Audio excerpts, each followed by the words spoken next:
Yo,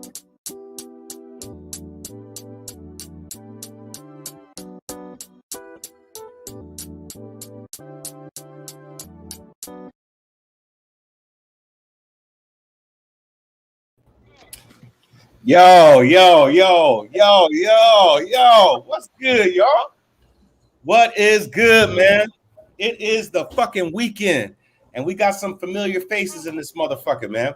Another good week, and I'm just happy to be vibing, man. It's me, it's Derl. Y'all know me, the ugly motherfucker with the big head that talk about ball. But I got some people with me today. As usual, I got my man's Wham, Sosa, and Eddie. Wham, what's good with you?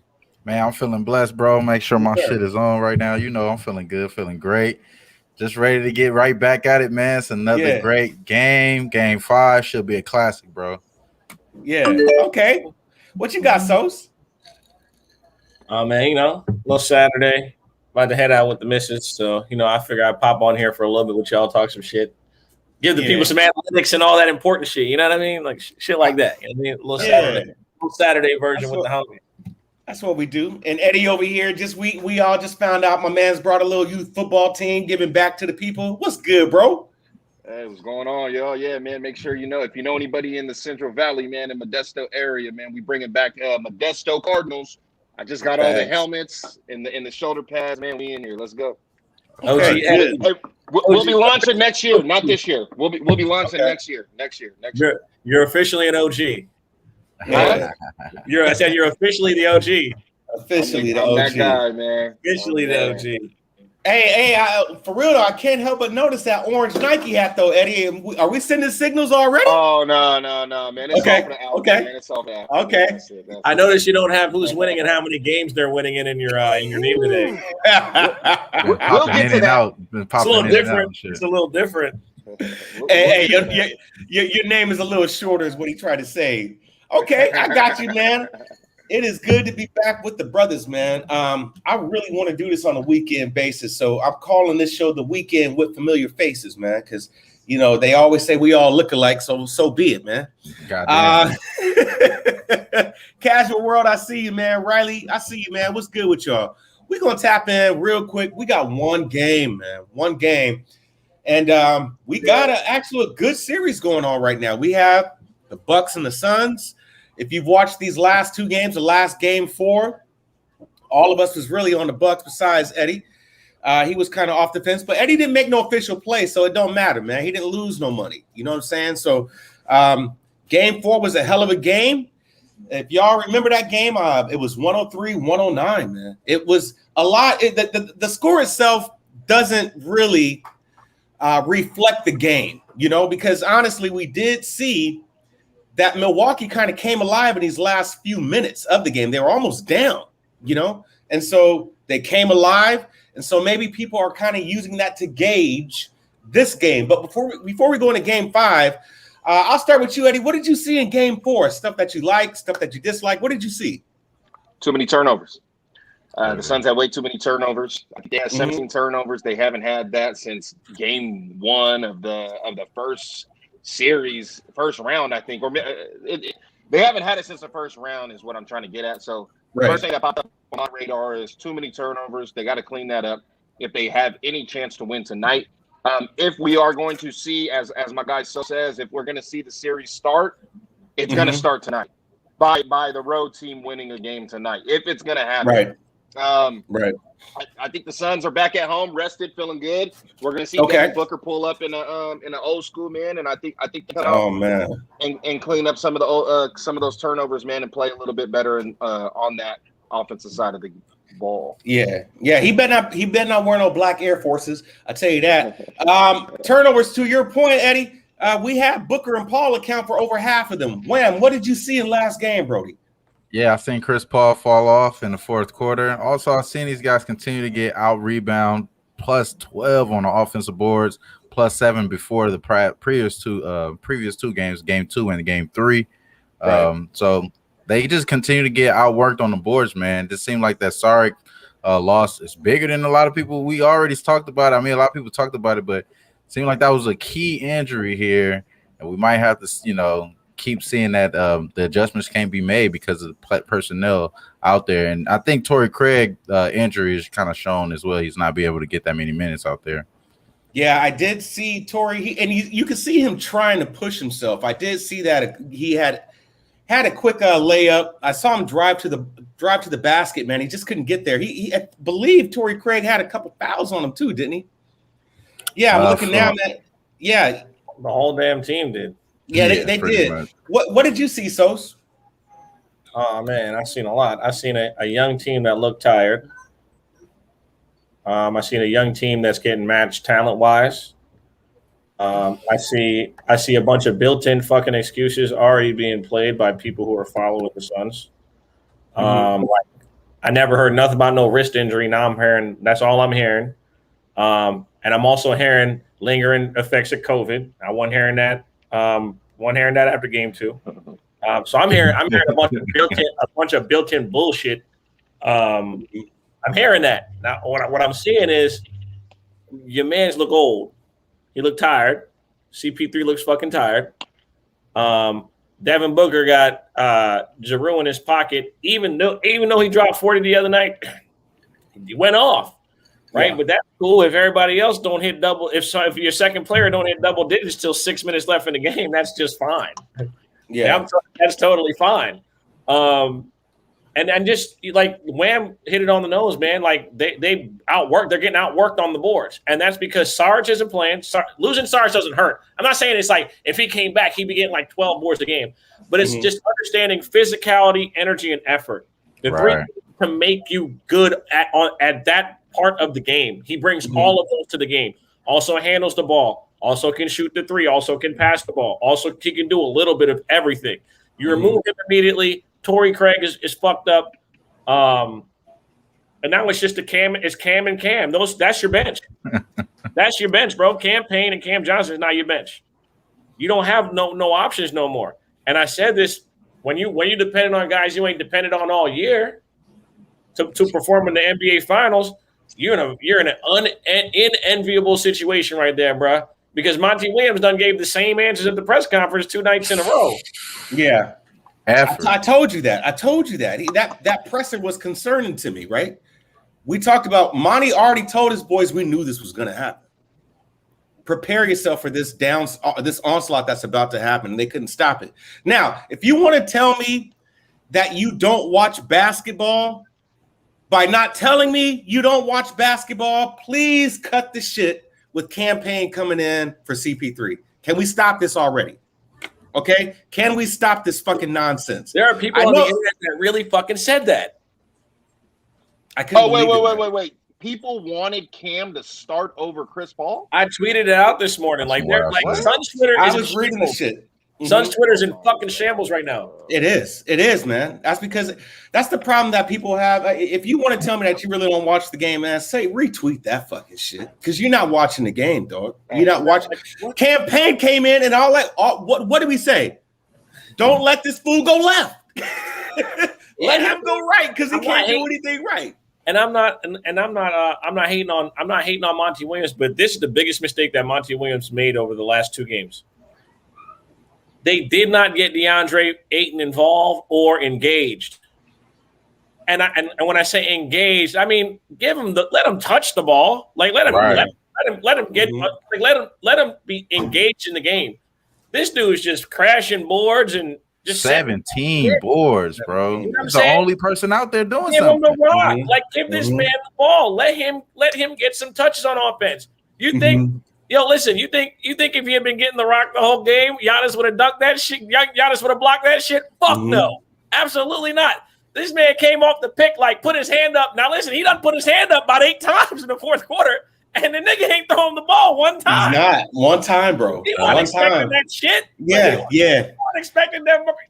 Devin Booker done shot it every fucking time on the high pick and roll. This nigga would just put his hand up like, all right, I'm going to go get the board. Oh, shit, this nigga threw it. Like, he wasn't expecting that shit. Yeah. I don't know, man. I think like, think about it. You're not engaged when you're just watching somebody go off for 40. You're not. Yeah, it isn't. This is a telling sign, man. This is the first time in a while that I've seen where a team has actually shot worse and still won, right? Right. Phoenix was 51 from the field, 30 from the 3, 84 from the charity stripe, dog. Murdered on the boards. Murdered. Milwaukee, 40% from the field, 24 from the arc, bro, and 83 from the charity stripe. So when we're talking about the four factors of the game and offensive and defensive rebounds being one of those factors, man, the proof is in the pudding. Offensive rebounds. The proof is in the pudding. Offensive rebounds killed the Suns, man. Too many second chance points. Too many second chance points. And what I was thinking about really was Monty Williams. I like to think of him as a coach that's going to have his team battle tested and ready to go. Right? They're gonna be a rugged team. They're going to bang with you. They should be able to. Right? They've been out. What's the word I'm looking for? Out aggressive the last two games. They've looked like they don't want to bang in the paint. And like Sosa said, you got a big man in Ayton who's doing all he can to crash boards, get everything he can. And if you don't reward your big man, what are you doing? He's running up and down the court all day long and doing what he can for you. The only guy that's getting rebounds in the middle, and you're not going to reward him? Yes, he's out of the game. So I fucking think that cardio and boards. That's all he's doing. That's all you're getting. It's a rebound drill for him. Give him the ball. Just give him the ball. Bone, bro. Like that's all. I'm like, just give him a couple of chances. God damn. Now we'll get into the game, but we do gotta. CP3 should know this, right? Like I'm not dumb for asking that question, but why don't you think CP3 picked that out? Why don't you think they made that adjustment to giving Ayton the ball? Is this something or being a lack of trust in Ayton, or what are we seeing here? It's because Chris Paul's 36 and can't go left. The motherfucker can't go left. So every time he tries to go right, they just help off whoever the fuck is on the outside. And they said, nope, you're going to go back left.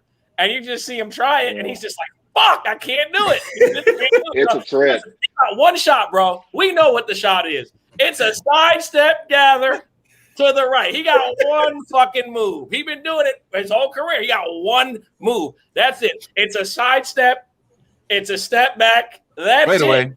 That's it. The nigga don't got nothing else. You don't know. He don't got no other nothing. Either that or a floater. That's it. But it works. So I mean, it's got him to the finals. It ain't working no more. It ain't working no more. Don't change what's good. But look, I got a question though, and I said this before the last game. I said Devin Booker came off of 10 points and a horrible performance, right? Now, Chris Paul comes off of a horrible performance. Devin Booker, I said he was going to force it, or they were going to force him into the game plan. Are we going to see a situation where Chris Paul is now everything's going to run through him, and we're going to see him try to force and go out there and try to drop 28 or 30? That's good. I don't think so. I think he's going to take care of the ball this time, man. You got to go in there with the mindset. You can't fucking be the reason why these guys lose. Like, them being up 9 in the fourth quarter should have won the fucking game, bro. They should have won the game. But again, getting out attacked, out aggressive on the boards, second chance points, just not being able to stop the points in the paint as well. I mean, they're not going to be able to stop the points in the paint, but they kind of did. They said they hit 50 points. They got 48 points in the paint. So, you know what I mean? But I just believe that Chris Paul mindset has to be take care of the ball and be aggressive on as far as getting your own points. Be aggressive. You know what I'm saying? You got those wide open mid-range shots that he just doesn't take sometimes because he's trying to pass it up. Take that shit, bro. Take that. I'm going to say this because what we did see, and Sosa, I think you said something about it, is it was the Bradley Beal effect, right? It's that Zion Williams effect to where the coach is like, all right, let him get the fuck off. Let him get his boards. Let him get his points, right?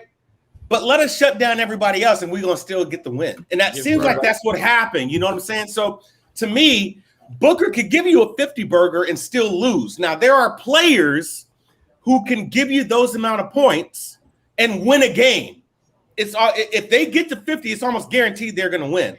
But you've seen this happen with Bradley Beal. You've seen this happen with Zion Williamson. And now I see that whole Booker factor too. So we did see him bounce back from his bad performance, but they still lost. They still fucking lost. So as a coach, I'm chomping at the bit like, man, let this motherfucker go off. Because if he could give you 42, he was 0 for 3 for the arc, so he just decided to get his own shot when he can. They still lost, man. And that's not concerning to the Bucks at all. So however Book performs, that's how he's going to perform. Am I afraid if he gets a 40 burger? No, because it's proven now that they would still lose even if he makes those amount of points. What do you got, Sosa? Man, you agree with that or not? I do. But like I said, man, you know me, I'm a heavy eye test guy. Heavy. Yeah. The numbers are cool and the stats are cool. And we rewatch the games. We do shit like that. We watch the game a second, third time. Mm-hmm. Bro, they're worn out, bro. Like they're fucking tired. Like, I mean, they're humans. They're playing 7 guys. Like and they're getting bullied on the block. I mean, you got to box out Portis, Giannis, and Brook, and PJ. It's all tough shit.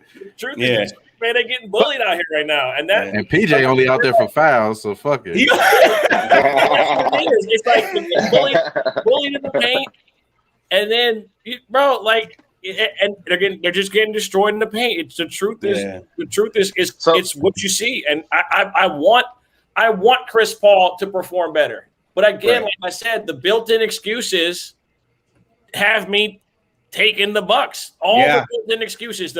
His wrist is hurt. His this, his that, his that. Of course, PJ's a hack, but you a KD fan, so we know why you're really saying that. Oh yeah, we know why you're really saying that. Wow. Yeah. Okay. Yeah. We know why you're really saying that, Chuck. Your bias is showing, Penn. You feel me? Okay. Just saying. All right. So we've gathered that the Suns are in trouble, man. He is a hack. Well, I tell you what, I did take his over, so I think I'm done fucking with his over on his points, on his props, because he's really out there for fouls and defense at this point. Facts. Right. So I think I'm off the PJ train, but I do like the defense that he is imposing. I do like that. So let's get into Game 5, man. Let's get into Game 5. Let me just jump right off top, man. Model has this game at an even larger number than the last time that they were with. Or last games 1 and 2. Games 1 and 2, the line was set at just about 1 for the Suns, right? So they wouldn't cover. This line has Bucks minus 1.97, dog. So they're outright winning this game. Now, I've ran this model a few fucking times just to see if there's any kind of variance, right? No, man. The Bucks win every fucking time. Every time the Bucks win Game 5. It's a small margin, right? So is it healthy enough for me to take the money line? Yeah, it is. So I'm looking at Bucks money line, and I may just sprinkle something on the Bucks +4, just in case they don't win and they cover that spread. I can at least make the money back that I've bet on their money line. So it's just if anything, I'll break out even and some. But I honestly believe, man. I busted out the red Vans, man. I told you, I felt good. I woke up this morning, I'm like, man, let me go get some red Vans for the blood that is going to be shed in the Phoenix Suns, in the state of Phoenix. Whooping out here. I was about to say, man, you might as well say gang, dog. You know what I'm saying? So that's who you're rolling with tonight. Yeah. So my play right now, and we can get into some props, is I've got a small play on the Milwaukee Bucks -4 or +4 rather. And I've got to play on the Bucks money line. Now I'm going to go to the house here, and if I can get a Bucks -1.5, -2.5, I'm going to jump on that as well. So that's where I'm at. I'll go with you first, man. What you got so far, and then we'll dissect into some props, and then we'll see what the fans got to say, or what the people in the comments got to say. So what you got, Wham? Okay, so the first three games, Bucks won the first 10 points. Last game, we were on the Suns. Till scored the first 10 points, cashed that with a great dunk by DeAndre Ayton. But it seemed like they didn't give it to him no more after that. Like my guy said, just didn't give him no love there. But I'm going to attack props here. I'm starting off with the props here. The props that I like, I think DeAndre Ayton continues to battle the boards or be the only person to battle the boards. I took the 12.5 rebounds at -130. I'm okay with laying the juice there. I'm very confident he's going to get 13 or 14 boards here, so that's what I'm looking at there. I also think he's going to be able to get some points up, even though he only had, I believe, 6 points last game. I think he's going to be able to get double digits, possibly like 20 points here. So the over 15.5 is a look. I'm not going to make it official because I haven't bet that much on it. But what I did bet a lot on, which we're talking about sides here, I like the Bucks here, man. I think I'm just going to continue to bet the Bucks. I think we talked about it earlier. Yeah. It's just that they're taking over the boards. Whoever has the boards is going to have possession. You continue to give them possessions here. I'm going to take the Bucks, bro. I'm taking the Bucks money line. I took the Bucks to score the first 10 points. That's the best play for me today is the Bucks to score the first 10 points at plus 110, but I also got the plus 160 money line. I think if you were to take the plus 4 with the Bucks, you're kind of just telling yourself that you think that Phoenix got a chance of winning. I don't think they have a chance of winning. Yeah. If Phoenix wins, they're going to cover. So I just took the money line Bucks. Just leave it straight at that. It's the best option for me at this point. But for the most part, the only props that I took, the only ones I'm going to give out official is the over 12.5 rebounds for DeAndre Ayton, along with the Bucks to score the first 10 points at plus 110 and the money line. I just think that they're going to be ahead in Milwaukee.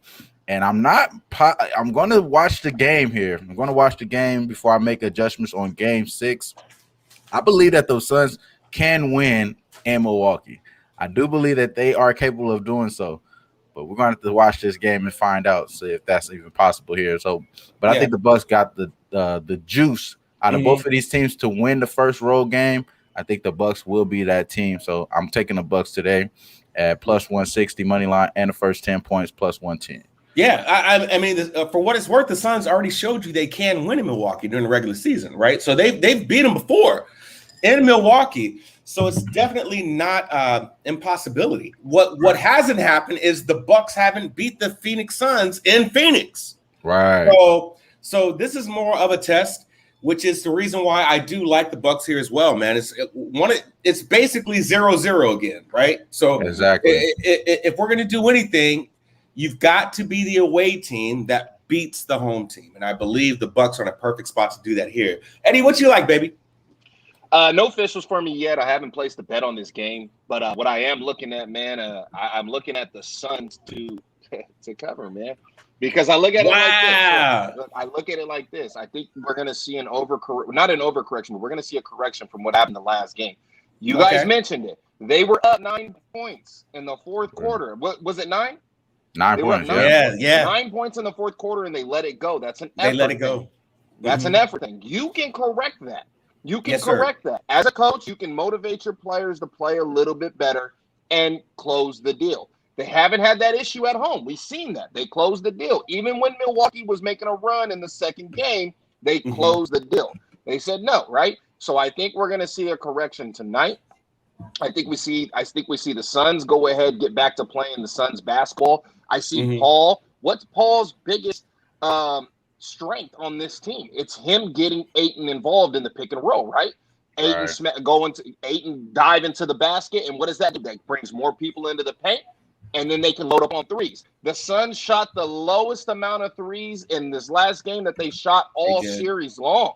That's a good look. Yeah. I think that they're going to get back to playing better basketball tonight. I think they get back to making the pick and roll work, getting Ayton involved, because honestly, this game, this team doesn't run through Booker in this playoffs. It runs through Ayton.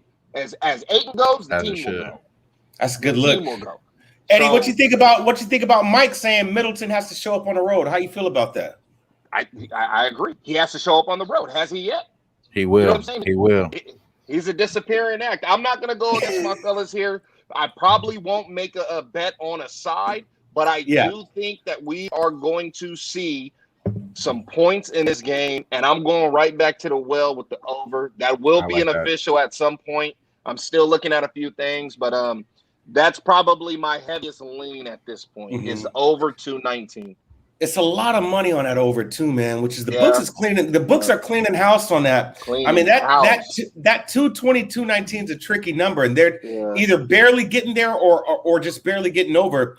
Last game was 220. That closed out at 212. So the books are making money on these overs versus a side. Wham, what you think about Drew having a complete game, bro?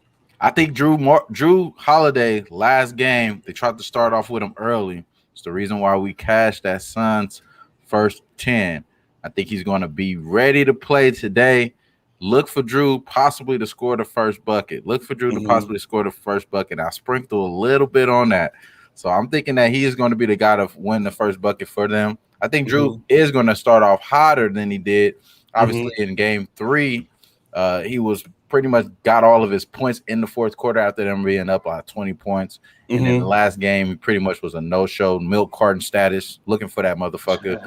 And I think he's going to be showing up tonight. You always see it with guys didn't have bad games like Booker show up with 40 points the next game. I don't expect that to happen with Drew, but I do expect him and Chris Paul to have better games today. What do you think about Giannis's free throws? I'm sorry about that. What do you think, Eddie? What do you think about Giannis's free throws? Him now shooting away, knowing he's going to hear that countdown.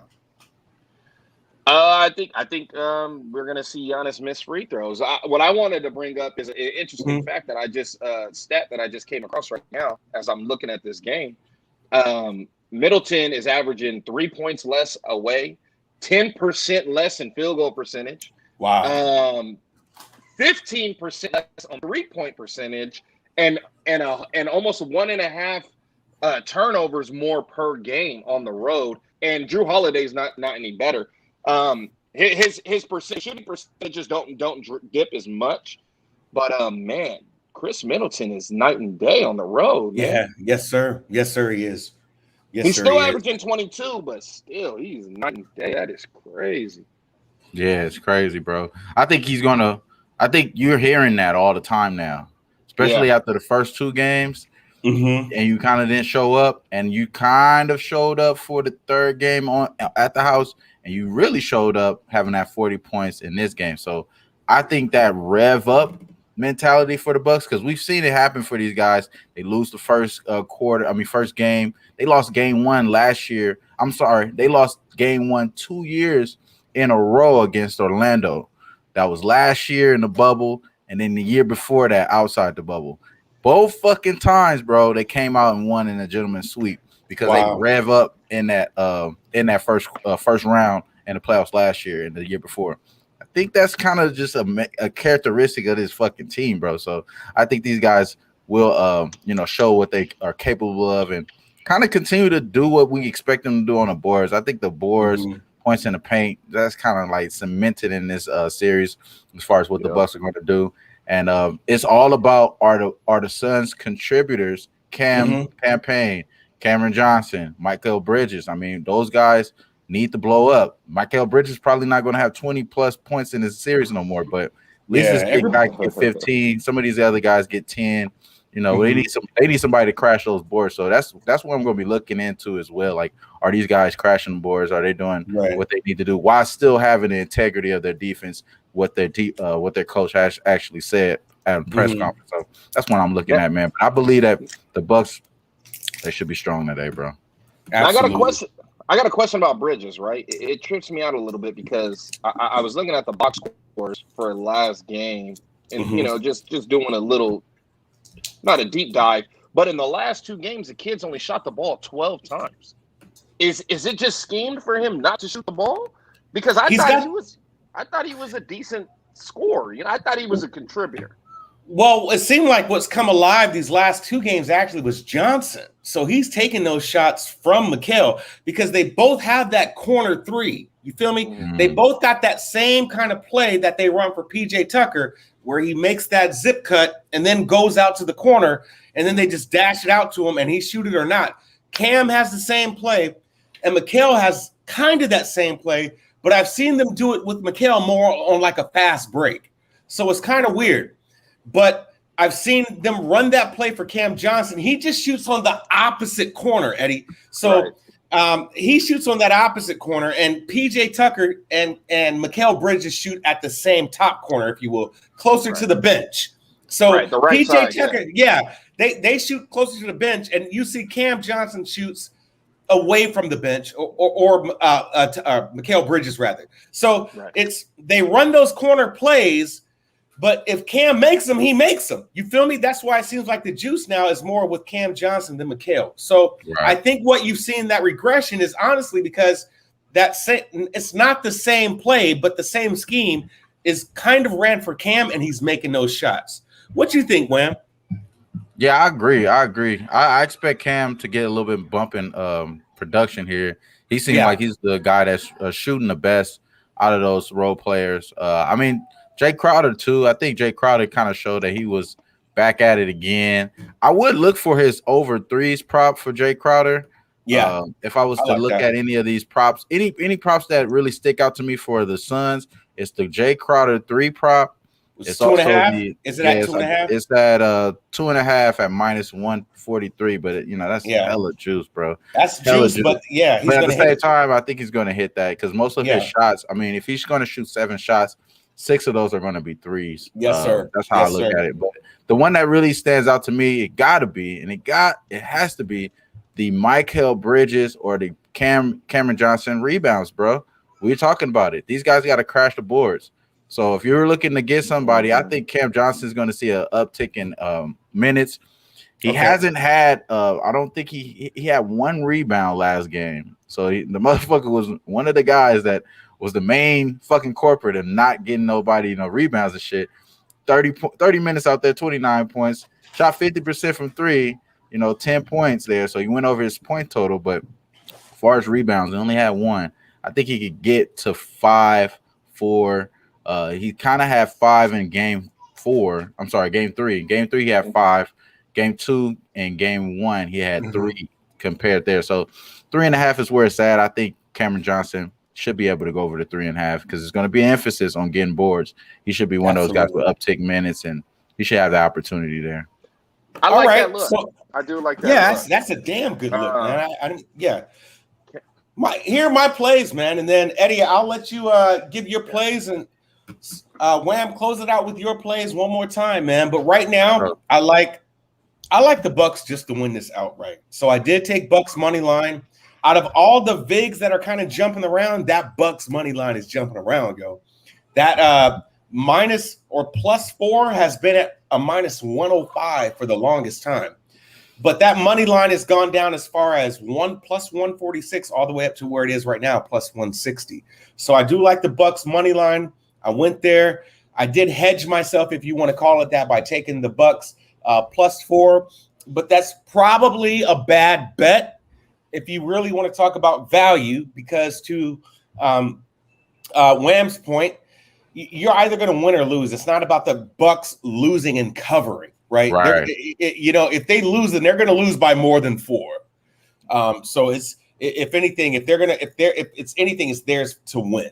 Right. So I wouldn't suggest doing that. If anything, if you want to bring even more value, look at Bucks minus 2.5. I see it right now at plus 185, almost plus 200.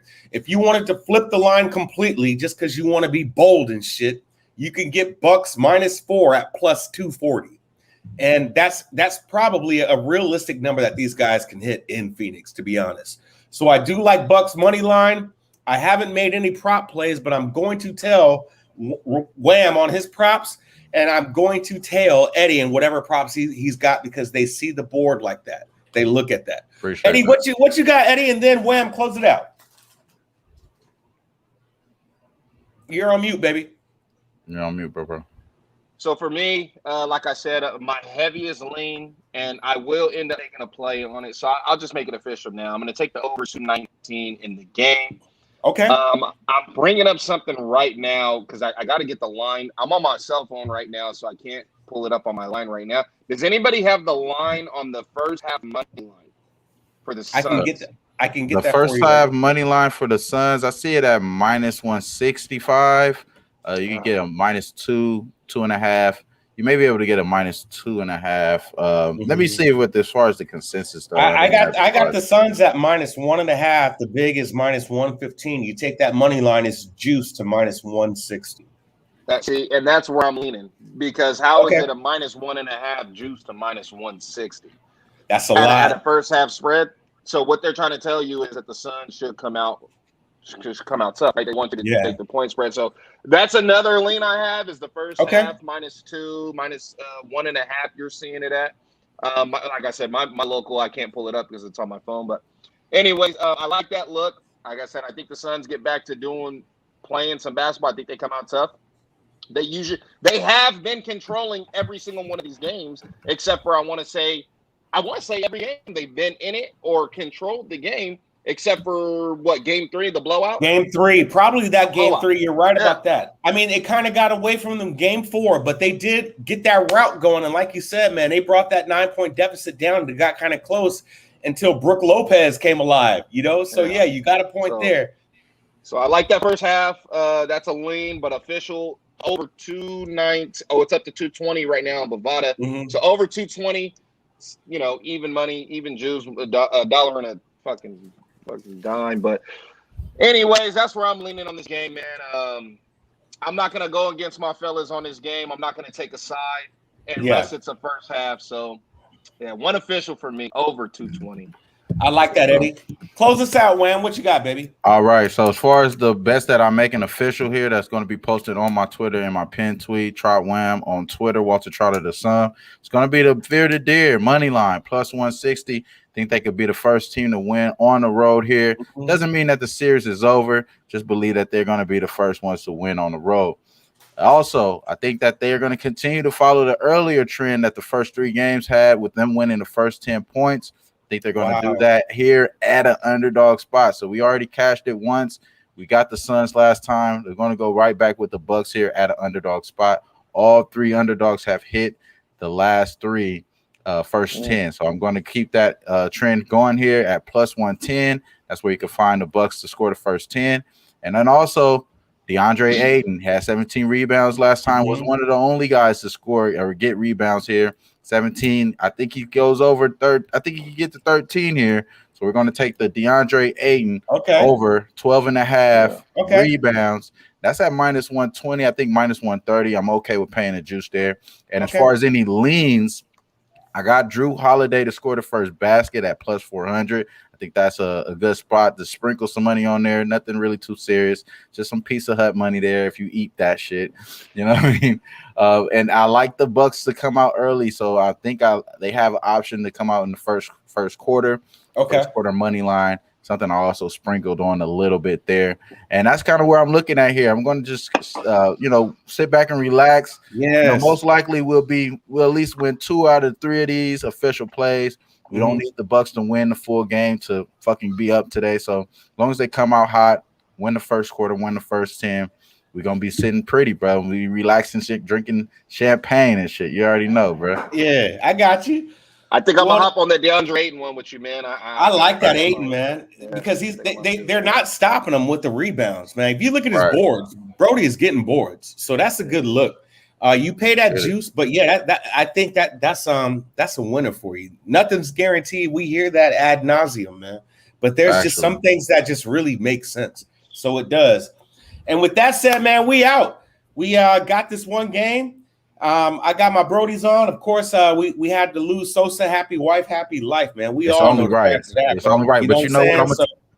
Tell them next time, happy husband. There won't be any fussing. Hey, that's what you get with us, man. You just get old niggas who know what's good, and I'm telling you, we gonna always steer you right. You feel me? So if you gotta go, you gotta go. And with that said, man, hey, it's been a blast, bro. This has been the weekend with familiar faces because we all look alike, according to the public. So that's what we're gonna do with it.